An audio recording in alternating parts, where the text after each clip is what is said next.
বলা হয়ে থাকে প্রথম ভালোবাসাকে নাকি ভোলা যায় না।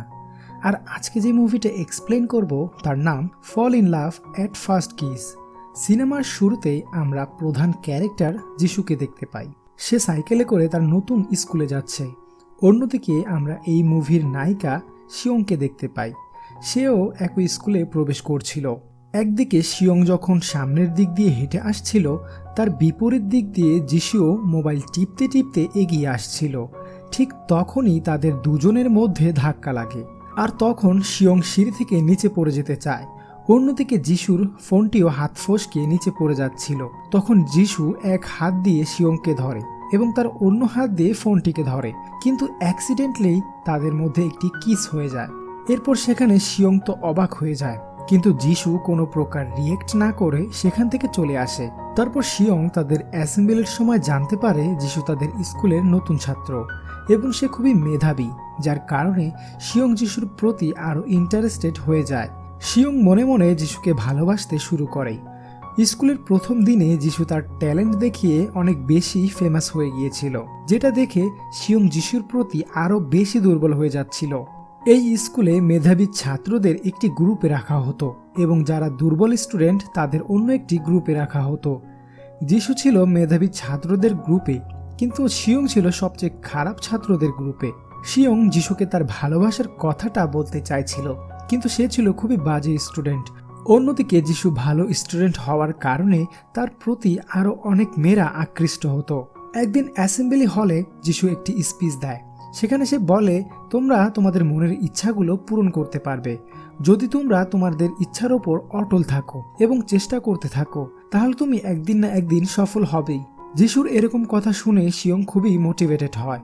আসলে সে তার ভালোবাসার প্রকাশের মোটিভেশনটি পেয়ে গিয়েছিল, কিন্তু তার বন্ধুরা তাকে হেয় করে বলে, তোমার ইচ্ছা কখনই পূরণ হবার নয়, কারণ যিশু অনেক ব্রিলিয়ান্ট স্টুডেন্ট আর তুমি সবচেয়ে খারাপ স্টুডেন্টদের সেকশনে।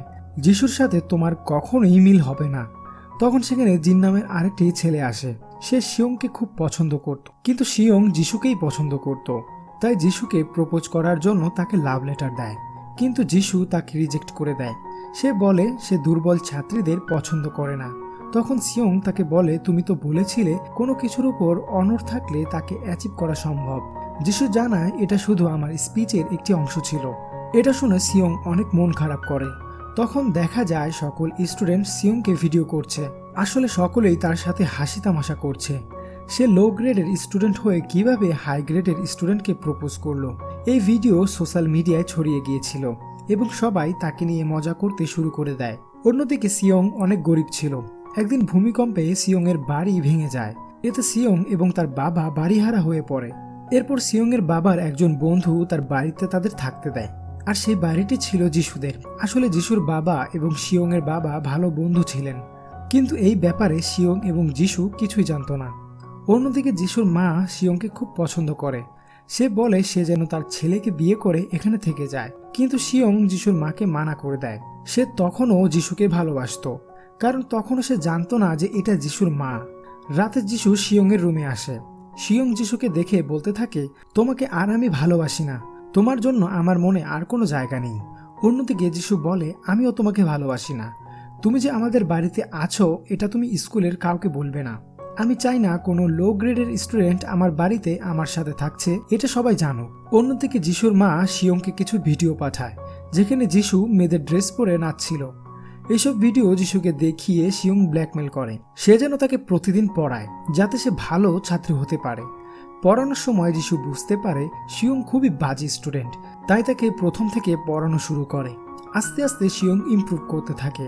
পরবর্তীতে পরীক্ষা হয়, রেজাল্ট দেয়, সেখানে শিয়ং টপ 100-এ আসে, আর এজন্য যিশু তাকে কংগ্রেচুলেশন জানায়। এরপর স্কুলে স্পোর্টস হয়, যেখানে দৌড় প্রতিযোগিতায় যিশু জিনের কাছে হেরে যাচ্ছিল, কিন্তু তখন কোনোভাবে যিশু জিতে যায়।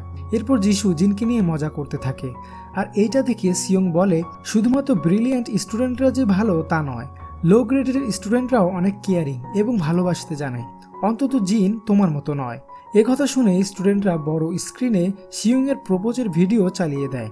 এতে সবাই হাসাহাসি করতে থাকে। তখন শিয়ং রাগ হয়ে যিশুর মেয়েদের ড্রেস পরা নাচার ভিডিও বড় স্ক্রিনে চালিয়ে দেয়।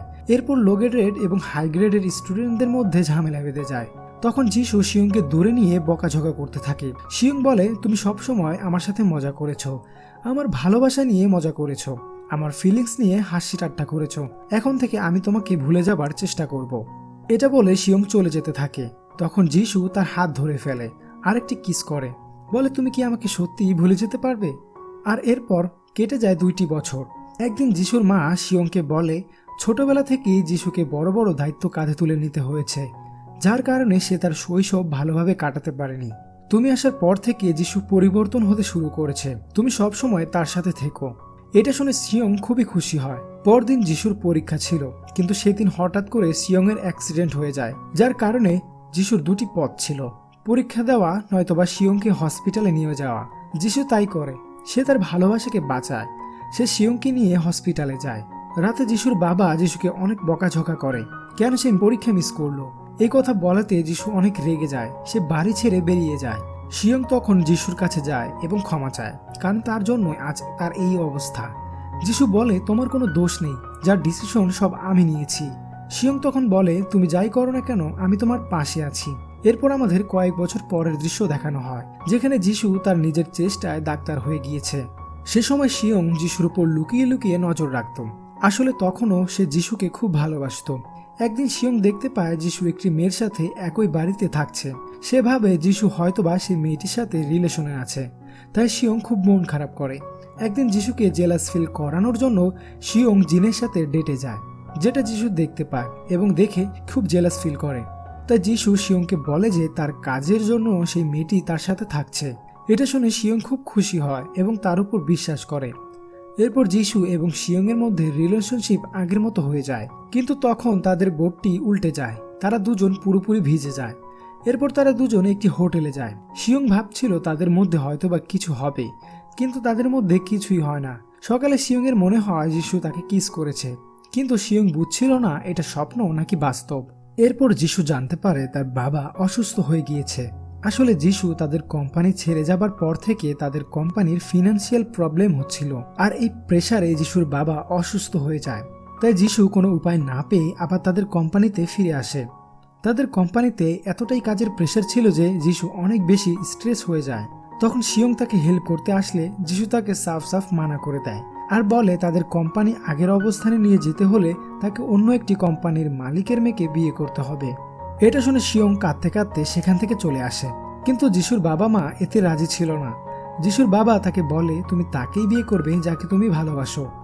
অন্যদিকে শিয়ং তাদের নতুন বাড়িতে চলে যায়। সে বুঝতে পারে এখানে থাকা তার আর উচিত হবে না। এরপর আরো 1টি বছর কেটে যায়। এখন শিয়ং একটি নার্সে পরিণত হয়েছে, কিন্তু সে তার কাজ ভালোভাবে করতে পারে না। এজন্য সে সবসময় তার সিনিয়রদের কাছে বকা খায়। একদিন শিয়ং সোশ্যাল মিডিয়া ব্রাউজ করছিল, তখন সে যিশুর কিছু পোস্ট দেখতে পায়, যেখান থেকে সে জানতে পারে যিশু তাদের আগের স্কুলে স্পিচ দিতে আসবে। কিন্তু সে মনে মনে বলছিল সে কখনোই সে স্কুলে যাবে না যিশুর স্পিচ শোনার জন্য। কিন্তু অজানা এক টানে সে স্কুলে পৌঁছে যায়। অ্যাসেম্বলি হলরুমে গিয়ে সে দেখতে পায় সেখানে যিশু ছাড়া আর কোনো লোক নেই। এটা দেখে শিয়ং অনেকটা অবাক হয়। তখন শিয়ং যিশুকে জিজ্ঞাসা করে, তোমাদের বিবাহিত জীবন কেমন চলছে? তখন যিশু তাকে জানায় সে এখনও বিয়ে করেনি, তার বাবা এবং কোম্পানি সবকিছু আগের মতো ঠিকঠাক হয়ে গিয়েছে। এরপর যিশু অন্য একটি রুমে স্পিচ প্র্যাকটিস করার জন্য চলে যায়। তখন শিয়ং যিশুর ছোট ভাইয়ের কাছে ফোন করে জানতে পারে এই স্পিচ দেওয়ার ব্যাপারটা ফেক ছিল। আসলে যিশু তার সাথে দেখা করার জন্যই এই পোস্টটি দিয়েছিল, যেটা পাবলিক করা ছিল না, সেটা শুধুমাত্র শিয়ং দেখতে পারবে। এরপর যিশু এক এক করে সবকিছু বলতে থাকে। সে প্রথম থেকেই শিয়ংকে খুব পছন্দ করত, কিন্তু সে তার ভালোবাসা প্রকাশ করতে পারেনি। কিন্তু সবসময় সে তার খবরাখবর রেখেছে। সে চাইতো শিয়ং যাতে ভালো একটা স্টুডেন্ট হয়ে ওঠে, এজন্য সে তাকে পাত্তা দিত না। তারপর যিশু শিয়ংকে বিয়ের প্রস্তাব দেয়, এতে শিয়ং রাজি হয়ে যায়। পরে তারা একটি কিস করে। তখন শিয়ং বলে, আমরা এখনো ডেট করিনি, কিন্তু আমাদের মধ্যে 3টি কিস হয়ে গিয়েছে। তখন যিশু বলে, না 4টি। আসলে হোটেলে সেই কিসটিও সত্যি ছিল। এরপর ফ্ল্যাশব্যাকের মাধ্যমে দেখানো হয় যখন যিশু শিয়ংকে পড়াতো, তখন সে শিয়ংয়ের লেখা সেই লাভ লেটারটি পড়েছিল, যেখানে তাদের দুজনের প্রথম দেখা এবং শিয়ং কিভাবে যিশুর ভালোবাসায় পড়লো সবকিছু লেখা ছিল, যেটা পড়ে যিশু তাকে ভালোবাসতে শুরু করে। আর এখানেই মুভিটির সমাপ্তি হয়। মুভিটি কেমন লাগলো তা কমেন্ট বক্সে জানাও। যদি ভালো লেগে থাকে তাহলে অবশ্যই লাইক কমেন্ট করে সাবস্ক্রাইব করো।